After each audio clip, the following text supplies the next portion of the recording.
오늘 우리에게 주시는 하나님 말씀은 마태복음 4장 12절에서 25절 끝절까지 말씀입니다. 마태복음 4장 12절에서 25절까지 말씀을 교독으로 함께 보겠습니다.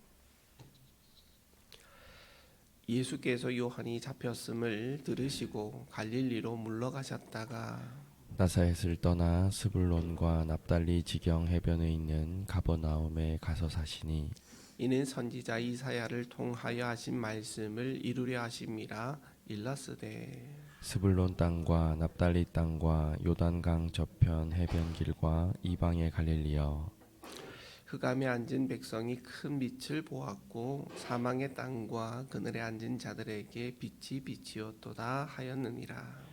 이때부터 예수께서 비로소 전파하여 이르시되 회개하라, 천국이 가까이 왔느니라 하시더라. 갈릴리 해변에 다니시다가 두 형제 곧 베드로라 하는 시몬과 그의 형제 안드레가 바다에 그물 던지는 것을 보시니 그들은 어부라. 말씀하시되 나를 따라오라, 내가 너희를 사람을 낚는 어부가 되게 하리라 하시니 그들이 곧 그물을 버려두고 예수를 따르니라. 거기서 더 가시다가 다른 두 형제 곧 세베대의 아들 야고보와 그의 형제 요한이 그의 아버지 세베대와 함께 배에서 그물 깁는 것을 보시고 부르시니 그들이 곧 배와 아버지를 버려두고 예수를 따르니라. 예수께서 온 갈릴리에 두루 다니사 그들의 회당에서 가르치시며 천국 복음을 전파하시며 백성 중에 모든 병과 모든 약한 것을 고치시니 그의 소문이 온 수리아에 퍼진지라. 사람들이 모든 앓는 자 곧 각종 병에 걸려서 고통당하는 자, 귀신 들린 자, 간질하는 자, 중풍병자를 데려오니 그들을 고치시더라. 갈릴리와 데가볼리와 예루살렘과 유대와 요단강 건너편에서 수많은 무리가 따르니라. 아멘. 오늘 본문의 말씀은 크게 세 단락으로 나눌 수 있습니다. 첫째 단락은 12절에서 17절입니다. 여기서는 비로소 예수님의 공생애가 시작되었음을 보고해주고 있습니다. 우리가 배웠듯이 예수님께서 메시아로서 공생애를 시작하기 전에 두 가지의 준비 사항이 있었지요. 하나는 세례를 받는 것이었고 또 하나는 40일 금식 후에 광야에서 마귀의 시험을 받는 것이었습니다. 이 두 가지 준비 단계를 마치시고 이제 본격적으로 가버나움에서 하나님 나라를 전파하시는 모습을 볼 수 있습니다. 두 번째 단락은 18절에서 22절까지 말씀인데요. 여기서는 예수님께서 제자 네 사람을 부르는 장면이 나옵니다. 베드로와 그의 형제 안드레 그리고 세베대의 아들 야고보와 요한입니다. 이 네 사람은 예수님께서 특별히 가까이 두시고 또 사랑을 베풀어 주신 네 명의 제자들입니다. 세 번째 단락은 23절부터 25절까지 말씀입니다. 여기서는 예수님의 갈릴리에서의 초기 사역에 대해서 정리를 해주고 있습니다. 예수님의 초기 사역을 세 가지로 정리할 수 있습니다. 하나는 가르치는 사역, 둘째는 전파하는 사역, 셋째는 고치는 사역입니다. 이제 좀 더 구체적으로 오늘 말씀을 살펴보도록 하겠습니다. 12절 말씀에 보면 한 사건과 한 장소, 지명이 언급됩니다. 한 사건이라는 것은 세례 요한이 헤롯 왕에게 붙잡혔다라는 소식입니다. 그리고 한 장소, 지역 이름이 나오죠. 갈릴리라는 지명이 나옵니다. 여기서 갈릴리 지역이라 하면 우리가 이스라엘 지도를 보면 요단강을 중심으로 해서 동쪽과 서쪽으로 나누어지는데 이 요단강이 어디서부터 시작되냐면 위쪽인 갈릴리 호수, 갈릴리 바다라고 불리어지는 위쪽에서부터 아래쪽은 사해라고 불리우는 바다까지 그렇게 연결이 됩니다. 물론 갈릴리 호수 그리고 사해도 그렇게 호수 형태를 지니고 있습니다. 12절에서 한 사건이 나오는데 세례 요한이 헤롯에게 붙잡혔다라는 소문을 듣고는 예수님께서 갈릴리로 가셨다는 것이죠. 즉 갈릴리 호수가 있는 갈릴리 지방으로 가셨다라는 뜻입니다. 이 갈릴리 지방에는 예수님께서 어렸을 때 살았던 나사렛이 있습니다. 나사렛에서 동쪽으로 가면 갈릴리 해변 지역이 나오게 되는데 이 갈릴리 해변 지역에 스불론과 납달리와 가버나움이 있는 지역이 됩니다.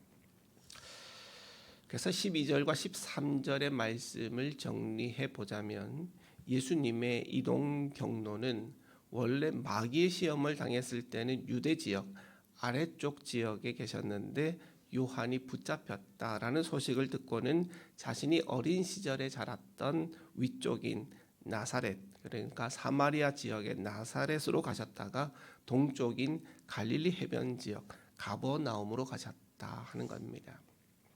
근데 왜 이렇게 예수님의 이동 경로를 자세하게 저자 마태가 알려주고 있을까요? 그 이유가 중요하겠죠. 바로 이러한 이동 경로가 구약 성경에 그대로 예언되어 있었다는 겁니다. 오늘 본문에서도 인용되고 있지만 이사야 9장 1절과 2절 말씀에 보면 메시아가 갈릴리 지역으로 가셨다 하는 예언이 있고 이 예언이 바로 예수님의 이동 경로와 일치하고 있다라는 점을 저자 마태가 보고를 해주면서 예수님이 바로 구약에서 예언되어 있는 메시아가 틀림이 없다라는 것을 그 확실한 증거를 제시하기 위함이었다라는 겁니다. 그리고 17절에서는 그곳에서부터 비로소 예수님께서 메시아의 사역을 시작하셨다 하는 것을 보여주고 있죠. 뭐라고 선포하고 있습니까? 회개하라, 천국이 가까워왔느니라. 근데 이 선포는 어디선가 들어본 적이 있는 선포이지요. 마태복음 3장 2절에 보면 세례 요한도 똑같은 선포를 하였습니다. 회개하라, 천국이 가까워왔느니라.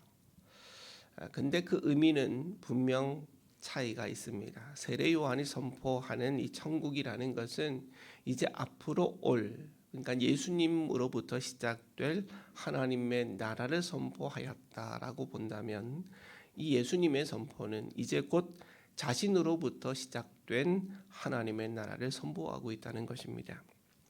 근데 이 두 선포 다 하나님의 나라의 백성이 되려면 무엇을 해야 된다고 선포합니까? 회개하라는 것이죠. 과거의 삶을 정리하고 과거에 악했던 삶, 과거 하나님을 잊어버리고 살았던 삶을 회개하고 다시금 메시아가 되시는 예수 그리스도를 통해서 하나님께로 돌아와야 한다는 것입니다. 그래야 천국 백성, 하나님 나라 백성이 될 수 있다는 것입니다. 이제 단락을 바꾸어서 18절 이하를 보시면 예수님께서 갈릴리 해변을 다니시다가 제자들을 부르십니다. 우선 18절에 보면 베드로라고 하는 시몬과 그의 형제 안드레가 바다에서 그물을 던지는 것을 보시고 그들을 제자로 삼으십니다. 근데 어떤 말씀으로 요청을 합니까? 나를 따라오라, 내가 너희를 사람 낚는 어부가 되게 하리라 말씀합니다. 우선 시몬이라는 이름은요 히브리식 이름입니다. 시몬의 뜻은 들음, 듣는다라는 뜻입니다. 근데 이 시몬에게는 별명이 있었는데 그 별명이 바로 베드로입니다. 이 베드로라는 이름은 헬라식 이름입니다. 그리고 그 뜻은 반석이라는 뜻을 가지고 있습니다. 그리고 이 베드로를 그 당시 통용어였던 아람어로 부르게 되면 게바가 되는 겁니다. 그리고 안드레라는 이름은 순수한 헬라식 이름입니다. 자, 그러면 내가 너희를 사람 낚는 어부가 되게 하리라. 이 말씀의 의미는 뭘까요? 원래 이들의 직업은 어부였습니다. 어부는 당연히 물고기를 잡는 사람들이죠. 근데 포획의 대상이 달라지게 될 것이라는 말씀입니다. 이제부터는 물고기가 아니라 사람이 될 것이다라는 말씀이죠. 이 말씀을 회개하라, 천국이 가까웠느니라 라는 말씀과 연결지어서 생각해 보면 죄로 말미암아서 죽을 수밖에 없는 인간을 구원하게 될 제자가 될 것이니 나를 따르라라는 말씀이 되는 것이죠. 자, 그 다음으로 21절에 보면 또 길을 가시다가 세베대의 아들 야고보와 그의 형제 요한을 부르시게 됩니다. 그런데 이 단락에서 예수님께서 4명의 제자를 부르시는 이 단락에서 가장 중요한 사실, 즉 저자 마태가 강조하고 싶은 내용은 바로 20절과 22절입니다. 이들 제자들은 예수님의 부르심에 대해서 즉각적으로 모든 것을 버려두고, 즉 자신의 직업인 어부를 포기하고 어부로서의 생업에서 필요했던 모든 그물과 같은 장비들을 버려두고, 게다가 부모님까지 고향에 두고 즉각적으로 예수님을 따랐다는 사실입니다. 이토록 4명의 제자들은 예수님을 따를 때 즉각적으로 아주 신속하게 모든 것을 포기할 만큼 헌신적으로 예수님을 따랐다는 것입니다. 자, 이제 마지막 단락인 23절을 보시면 예수님의 갈릴리 지역에서의 3가지 사역이 정리되어 나옵니다. 첫째는 회당에서 가르치셨다. 둘째는 천국 복음을 전파하셨다. 셋째는 모든 병과 모든 약한 것을 고치셨다라는 겁니다. 이 3가지 사역이 예수님이 메시아로서 이 땅에서 보여주신 사역인데, 이 3가지 사역 중에서 특히 저자 마태가 강조하고 싶은 사역은 바로 맨 마지막에 있는 고치시는 사역입니다. 그래서 24절에 보면 3가지 사역 중에 특히 병을 고치는 사역을 강조해서 각종 병자들, 귀신 들린 자들, 간질하는 자들, 중풍병자들을 고치셨다라고 따로 서술을 해놓고 있습니다. 저자 마태는 메시아의 사역 중에서도 특히 고치시는 사역, 죄와 악으로부터 그 결과로 인해서 몸의 고통을 당하고 있는 백성들, 그들을 새롭게 고치시고 구원하시고 새로운 몸으로 변화시켜 주시고자 하는 메시아로서의 새 창조의 사역을 강조하고 보여주고 싶었던 것입니다.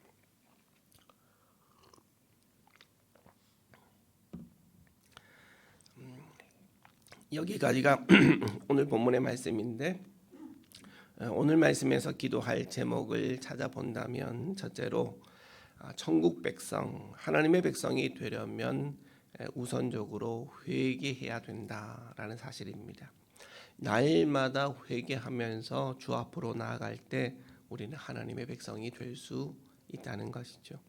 하나님의 백성으로 살아가려면 날마다 회개하는 것은 필수적인 요소입니다. 이단의 가르침 중에서 한 번만 철저히 회개하면 그 다음부터는 회개하지 않아도 된다고 가르치는 이단들이 있습니다. 구원파 이단인데요, 잘못된 가르침입니다.